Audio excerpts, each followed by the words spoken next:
Welcome to all of you on my YouTube channel Sarkari Bharat. दोस्तों आज की इस वीडियो के अंदर हम डिस्कस करने वाले हैं, जैसा कि आप सभी को पता है सीटेट का एग्ज़ाम अभी अभी छूटा है और सीटेट का एग्ज़ाम हो चुका है क्लियर। तो इसमें फर्स्ट शिफ्ट का जो प्राइमरी लेवल का पेपर था वो हुआ था और इसमें किस प्रकार के क्वेश्चंस पूछे गए हैं, तो मैं आपको जो एनालिसिस कराने वाला हूँ यहाँ पर जो एनालिसिस कराऊंगा ये क्वेश्चंस हैं मैथमेटिक्स के, जो कि स्टूडेंट्स को जो भी क्वेश्चंस याद थे उन क्वेश्चंस को स्टूडेंट ने व्हाट्सएप के थ्रू मेरे को भेजा था।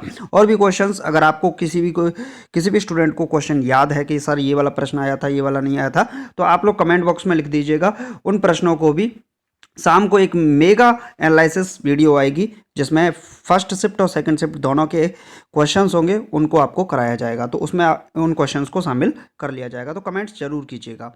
दोस्तों आप सभी को बता दें, अगर आप भी सीटेट की तैयारी कर रहे हैं, सेंट्रल टीचर एलिजिबिलिटी टेस्ट केंद्रीय शिक्षक पात्रता परीक्षा सीटेट 2022 वाली इस 2022 को अगर आप दे रहे हैं तो अभी तक आप लोगों ने चैनल को सब्सक्राइब नहीं किया है तो आप लोग चैनल को सब्सक्राइब कर लीजिएगा, क्योंकि यहाँ पर सीटेट की तैयारी कराई जाती है, बाकी केवीएस वगैरह की भी यहाँ पर तैयारी कराई जाती है। मतलब टीचिंग के जितने भी एग्जाम होते हैं उन सभी की ही तैयारी यहाँ पर कराई जाती है। क्लियर है फ्रेंड्स? तो आप सभी लोग चैनल को सब्सक्राइब जरूर कर लीजिएगा। तो मैथ्स के देख लेते हैं, जो भी क्वेश्चन मुझे मिले हैं उन सभी क्वेश्चन को, गणित के प्रश्नों को इस वीडियो के माध्यम से हम देख लेते हैं और आपको आगे आने वाली शिफ्टों में, आगे आने वाली डेट्स में जो आपके एग्जाम होंगे उसके लिए आपको बेनिफिट मिलेगा। तो चलिए फ्रेंड्स स्टार्ट करते हैं। आज का अपना पहला सवाल है, the factors of any number are the number. इस प्रकार का क्वेश्चन पूछा गया है, जो फैक्टर है किसी संख्या के गुणनखंड होते हैं। मान लीजिए कि कोई भी संख्या है, अब संख्या हम कोई एक ले लेते हैं, एक काम करते हैं कोई संख्या ही ले लेते हैं, जैसे 10 कोई संख्या ले ली, तो 10 के फैक्टर क्या हो सकते हैं? खुद 10 भी होगा, 1 हो सकता है, 2 हो सकता है और इसके 5, यानी कि फैक्टर्स इतने ही हो सकते हैं 10 के। 2 हो सकता है, 5 हो सकता है, 1 हो सकता है और 10 हो सकता है। इक्वल टू और लेस देन, यानी कि संख्या के बराबर और उससे कम। अब आप कहोगे कि ये बात सही है या गलत है, संख्या के बराबर या उससे कम होंगे कि नहीं। अब आप 1 के फैक्टर कीजिए तो 1 का फैक्टर तो 1 ही होगा, है कि नहीं। 2 के फैक्टर कीजिए तो 2 का फैक्टर एक 2 होगा, एक 1 होगा। तो संख्या के बराबर तो फैक्टर हो सकते हैं और संख्या से कम भी हो सकते हैं। क्या संख्या से अधिक फैक्टर्स हो सकते हैं? तो ये बात तो थोड़ी सी अजीब सी लग रही है सुनने में भी। तो संख्या के बराबर संख्या से कम, बात तो सही है। चलिए देखते हैं, संख्या के बराबर उससे अधिक, जी नहीं, संख्या से अधिक नहीं हो सकते। तो ये वाली स्टेटमेंट आपकी गलत हो जाएगी, क्योंकि आप कोई भी नंबर उठाइए और उस नंबर के अगर आप फैक्टर करते हैं तो उससे कभी ज़्यादा नहीं आएंगे नंबर से। संख्या के बराबर हो सकते हैं, बिल्कुल सही बात है। संख्या से कम हो सकते हैं, बिल्कुल सही बात है। अब देखिए ये वाला भी, सी वाला भी सही है, डी वाला भी सही है और ए वाला भी सही है, लेकिन ए वाला जो ऑप्शन दे रखा है उसने सी और डी दोनों को अपने साथ ले लिया है, इस वजह से ए वाला ही ऑप्शन आपका राइट आंसर हो जाएगा। तो जो आंसर होगा वो कौन सा हो जाएगा? A option is the right answer. Clear friends? चलिए नेक्स्ट क्वेश्चन देख लेते हैं।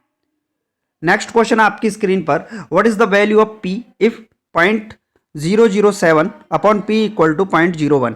यदि 0.007 अपॉन पी इक्वल टू 0.01 तो पी का मान क्या होगा? तो ऑप्शंस में आपको बताना है, तो आप इस नंबर को देखिए, 0.007 अपॉन में क्या है आपका पी इक्वल टू में 0.01। तो आप इस पी को यहाँ से हटाइए और पी को मल्टीपल में ले जाइए, एक काम तो कर सकते हैं ना। चलिए अब यहाँ पर क्या होगा, देखिए यहाँ 3 डिजिट है, यहाँ 3 डिजिट हैं और यहाँ कितने डिजिट हैं? 2 डिजिट है। तो आप एक काम कर सकते हैं, यहाँ पर यहाँ से पॉइंट हटाइए तो ये कितना बन जाएगा, इसके पीछे एक 0 लगा दीजिए, तो ये बन जाएगा 7 इक्वल टू, यहाँ से भी ये पॉइंट में बढ़ जाएगा, 7 इक्वल टू 10p। कितना आएगा? 10p। तो 7 इक्वल टू 10p आ गया, यानी कि 10p इक्वल टू क्या आएगा? 7 आएगा। तो 10 का डिवाइड लगा दीजिए आप, तो यहाँ से ये जाएगा, पॉइंट यहाँ लग जाएगा, तो p की वैल्यू कितनी हो जाएगी? 0.7, यानी कि 0.7 आपकी वैल्यू इस सवाल का राइट आंसर हो जाएगी। क्लियर है फ्रेंड्स? तो 0.7 आपका सही जवाब हो जाएगा। तो अगर यहाँ पर देखते हैं तो 0.7 किस में है? फर्स्ट ऑप्शन गलत है, सेकंड ऑप्शन गलत है, डी ऑप्शन भी गलत है, सी ऑप्शन आपका इसका सही जवाब हो जाएगा। 0.7 is the right answer. Clear है फ्रेंड्स? चलिए नेक्स्ट क्वेश्चन देख लेते हैं।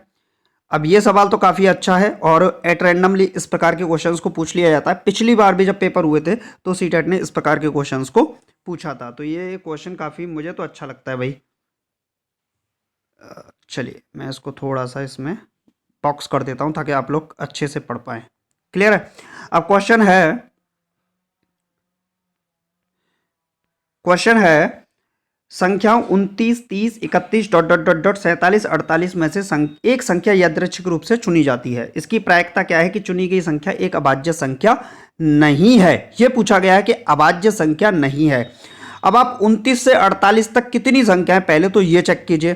तो अगर आप सीधा सीधा काउंट ही कर सकते हैं, ज़्यादा बड़ा नंबर तो यहाँ पर नहीं दे रखा है। वैसे 29 से लेकर 48 तक 18 और एक 19 नंबर होंगे। कितने नंबर होंगे आपके? 19 नंबर आपके हो जाए, माफ कीजिए, जो नंबर होंगे वो आपके कुल मिलाकर 29 से लेके, आप 29 से चलेंगे और कहाँ तक जाएंगे? 48 तक जाएंगे। तो टोटल जो नंबर बैठेंगे आपके वो 20 नंबर बैठेंगे, यानी कुल मिलाकर 20 संख्याएं बैठेंगी। अब इसमें कितनी संख्याएं? ये बोला है संख्या 29, 30, 31 डॉट डॉट डॉट डॉट 47, 48 में से यानी कि 29 भी काउंट होगा, 48 भी काउंट होगा। एक संख्या यादृच्छिक रूप से चुनी जाती है। इसकी प्रायिकता क्या है? चुनी गई संख्या एक अभाज्य संख्या नहीं है। यह भी पूछा है कि नहीं है। अब देखिए अभाज्य संख्या कौन सी होंगी? 29 आपकी अभाज्य संख्या होगी, इसके बाद 31 अभाज्य संख्या होगी। ऐसी संख्या जिनके दो ही फैक्टर होते हैं, चाहे तो 1 हो या वो संख्या खुद हो, वही आपकी अभाज्य संख्या यानी कि प्राइम नंबर होती है। तो यहाँ पर अगर आप देखोगे 31 के बाद अगर आप देखोगे 32 होगा नहीं, 33 होगा नहीं, 34 होगा नहीं, 35 होगा नहीं, 36 होगा नहीं, 37 आपका नंबर होगा, 38 होगा नहीं, 39 होगा नहीं, 40 होगा नहीं, 41 होगा। इसके बाद आपका 42 नहीं होगा, 43 आपका होगा, 44, 45, 46 में से कोई नहीं होगा और 47 होगा। तो कितनी संख्या अभाज्य संख्या है? तो 1, 2, 3, 4, 5, 6। तो 6 संख्याएं आपकी क्या है? प्राइम नंबर है। 6 संख्या क्या है? Prime number. तो कुल संख्या कितनी है? टोटल है 20। अब प्रायिकता का फॉर्मूला लगा दीजिए। प्रायिकता बराबर होता है अनुकूल संभावनाएं बटे कुल संभावनाएं। तो नीचे तो टोटल आता है, तो टोटल नंबर कितने हैं? 20। अनुकूल कितनी है?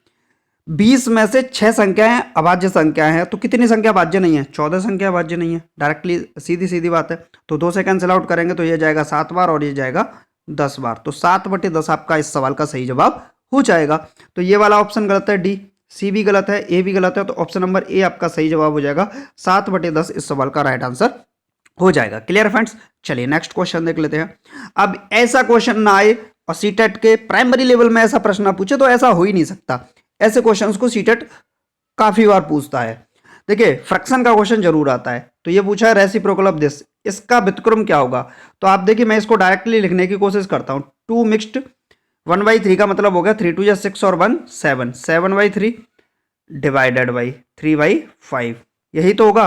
तो 7/3 डिवाइड को मल्टीप्लाई बना दीजिए तो 5/3। तो ये बन जाएगा आपका 7 पंजे 35 और 3 तिया 9। अब इसका रेसिप्रोकल पूछा है तो इसका रेसिप्रोकल क्या होगा?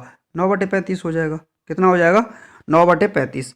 तो यहाँ पर अगर हम देखते हैं तो ए गलत है, बी गलत है, सी गलत है, डी ऑप्शन इस सवाल का सही जवाब हो जाएगा। 9/35 इस सवाल का राइट आंसर हो जाएगा। क्लियर है फ्रेंड्स?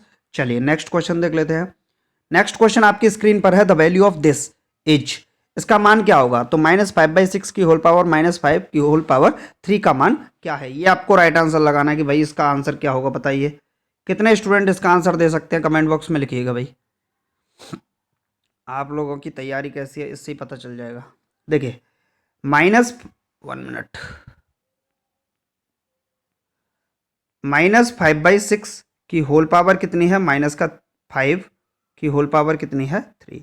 तो आपको पता है अगर पावर होती है तो वहां पर मल्टीपल आप कर सकते हैं। तो -5/6 की होल पावर कितना हो जाएगा? ये 5 या 15, तो माइनस का 15। तो -5/6 की होल पावर माइनस का 15 होगा। तो यहाँ पर अगर आप देखोगे तो ये वाला ऑप्शन गलत है, ये वाला भी ऑप्शन गलत है, ये वाला भी ऑप्शन गलत है। -5/6 की होल पावर -15 यही दे रखा है। काफ़ी इसमें सॉल्यूशन करने की जरूरत नहीं थी। तो ऑप्शन नंबर डी आपका इस सवाल का राइट आंसर हो जाएगा। क्लियर है फ्रेंड्स? चलिए नेक्स्ट क्वेश्चन देख लेते हैं। चलिए नेक्स्ट क्वेश्चन आपकी स्क्रीन पर है, लगाइए राइट आंसर क्या होगा। द सम ऑफ, ये क्वेश्चन है आपके सामने। क्वेश्चन है the sum of the HCF and LCM of 12, 15 and 45 each. 12, 15 और 45 के एचसीएफ और एलसीएम का योग कितना होगा? तो 12 का देखते हैं। तो 12 के फैक्टर होंगे 2 × 3। 15 के फैक्टर होंगे 3 × 5।